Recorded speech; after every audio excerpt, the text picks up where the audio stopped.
This is National Geographic on assignment.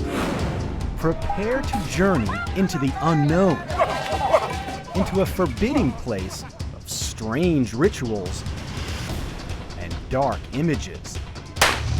In voodoo, most people see only black magic, evil curses, and bloody sacrifices.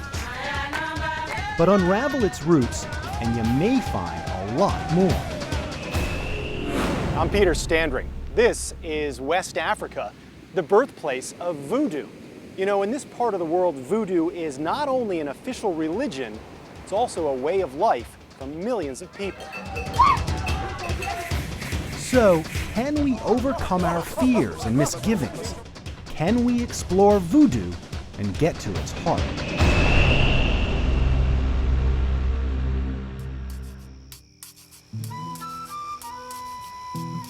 The setting for our expedition could hardly be more serene.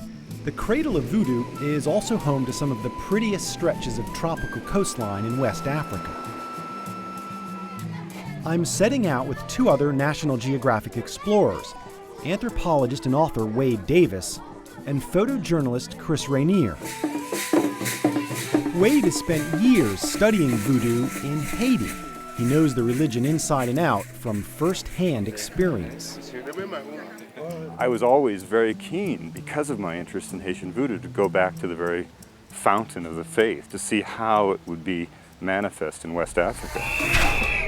Chris has traveled the globe capturing images, exposing the wonders of colorful, unique cultures.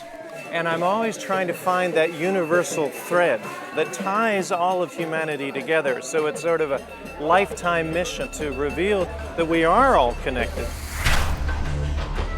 Our goal then, to see if we can find the thread that connects voodoo to the other religions of the world and the rest of humanity.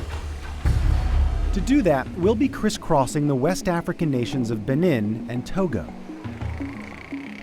Our first stop is the old port town of Ouidah, once the main departure point for slaves being shipped off to the New World, now home to a man who holds the key to many of voodoo's secrets. His name, Dabo Hunan Huna, the self-proclaimed Pope of Voodoo. Huna adopted that title after meeting Pope John Paul II here in Benin. Gosh, that must have been an incredible affirmation of tradition. Wade and I are granted an audience with the Voodoo Pope and sit at his feet to hear what voodoo's all about. Voodoo is not evil. Voodoo is always good. Every time I open my mouth and ask for goodness, I have it. Voodoo provides us with everything we need. The Pope explains that rather than some strange fly-by-night cult, voodoo goes back thousands of years, perhaps to the very beginning of human civilization in Africa. Voodoo isn't just a set of religious beliefs, it's a way of life, a worldview, a social and moral code that guides people in all aspects of their daily lives.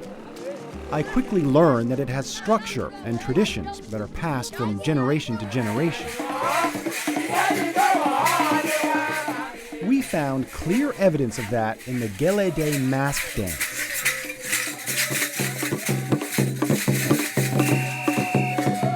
One by one, dancers come out bearing huge body-length masks representing various voodoo spirits like the god of thunder and smallpox. Brought to life, these spirits spin and wheel and scare the heck out of little kids. It's cultural preservation, civic joy, and traditional voodoo worship all rolled into one. People walk, in and out of their spirit realm all the time. And of course, everything therefore becomes sacred in some sense. Every gesture becomes a prayer for the continuity of the entire community. What you saw today is that the spiritual life cannot be separated from the secular life. In fact, we feel the presence of voodoo everywhere, even in places we'd never expect. It looks like a typical Christian service, but there is something else going on here.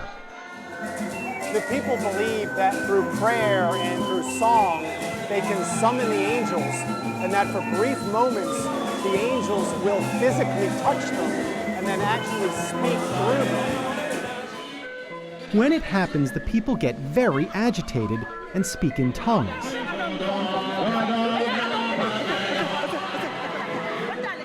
On this occasion, I hear a divine message addressed specifically to me. Under the Christian surface, these people are being true to their African roots, their voodoo roots. And as you'll see, it's those roots that give voodoo its tradition, vitality, and power. In voodoo, believers say the ultimate moment is when their bodies are possessed by spirits. When that happens, there are no calls for exorcism, just communal joy.